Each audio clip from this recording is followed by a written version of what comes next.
આપ જોઈ રહ્યા છો ગુજરાત સિક્યોર ન્યૂઝ। આશરે 80 લાખ રૂપિયાના ખર્ચે બ્યુટિફિકેશન કરાયેલું બિલીમોરાનું સોમનાથ તળાવ હાલ વરસાદી પાણીથી ખીલી ઉઠ્યું છે, પરંતુ તળાવની ફરતે નાગરિકોની સુવિધા અને સુરક્ષા માટે લગાવવામાં આવેલી લાઇટો છેલ્લા કેટલાય દિવસોથી બંધ હોવાનો મુદ્દો સામે આવ્યો છે। શ્રાવણ માસ દરમિયાન તળાવ ખાતે પરિવાર સાથે મોટી સંખ્યામાં લોકો ઉમટી રહ્યા છે।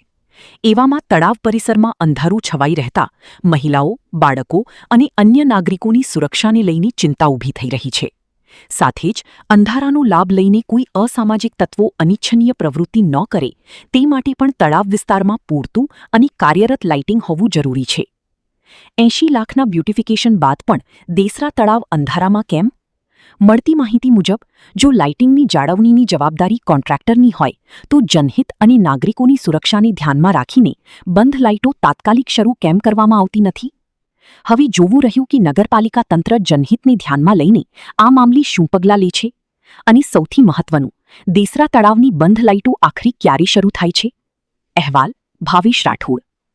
આ મુદ્દે બિલીમોરા નગરપાલિકાના વિપક્ષ નેતાએ પણ તંત્ર સામે સવાલ ઉઠાવતા જણાવ્યું છે કે બિલીમોરા નગરપાલિકા સદસ્ય મલંગ એફ કોલિયા બિલીમોરા નગરપાલિકાએ આ સોમનાથ તળાવના બ્યુટિફિકેશનના ભાગરૂપે 80 લાખ રૂપિયા જેવાના માતબર ખર્ચે લાઇટિંગો ને એમનું કામ આપવામાં આવેલું। આજે તમે મારી પાછળ જે થાંભલો છે એને જોઈ શકો છો। છેલ્લા 1.5 મહિનાથી એ બિલીમોરાની જે શાન ગણાય છે સોમનાથ તળાવ એની ફરતે લગાવવામાં આવેલી લાઇટો બંધ છે।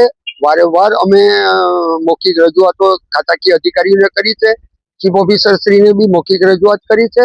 અધિકારીઓનું એવું કેવું છે કે અમે એમને નોટિસ આપી છે, તો નોટિસ આપવાથી કોઈ દાડો વળતો નથી। એમને અમારે કોન્ક્રીટ વર્ક જોઈએ છે। અત્યારે શ્રાવણ માસનો પવિત્ર મહિનો ચાલતો હોય, હજારો લોકોની અવર જવર ચાલતી હોય, માર્ગ તરીકે આનો અમે ઉપયોગ કરતા હોય, એવા સંજોગોમાં આવી જે સરસ શહેરની ઓળખ રૂપે જે લાઇટો લગાવવામાં આવી છે એ જ લાઇટો જો બંધ રહે એ બિલીમોરા શહેરની માટે ઘણું જ કહેવાય કે જે આવી જે ભૂલો છે એ બિલીમોરા શહેરનું નામ અને એનું જે બ્યુટિફિકેશનનું કામ જે ખરેખર શહેરની ઓળખ બતાવવી જોઈએ એ કરી શક્યા નથી।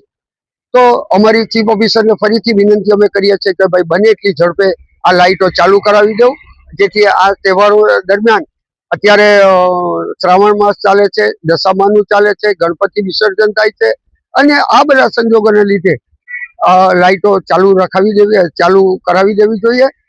કોન્ટ્રાક્ટરોને નોટિસ આપી અને જરૂરી કાર્યવાહી તાત્કાલિક કરવી જોઈએ। અમને એવું લાગે છે કે કાં અધિકારીઓનું કોન્ટ્રાક્ટર સંભાળતા નથી, જેથી કે આ કોન્ટ્રાક્ટર આ કામ નથી કરતા, એવું પણ બની શકે છે। જેથી આ બાબતે યોગ્ય તપાસ કરી યોગ્ય કાર્યવાહી કરી અને લાઇટો ચાલુ કરી દેવી એવી અમારી માંગણી છે।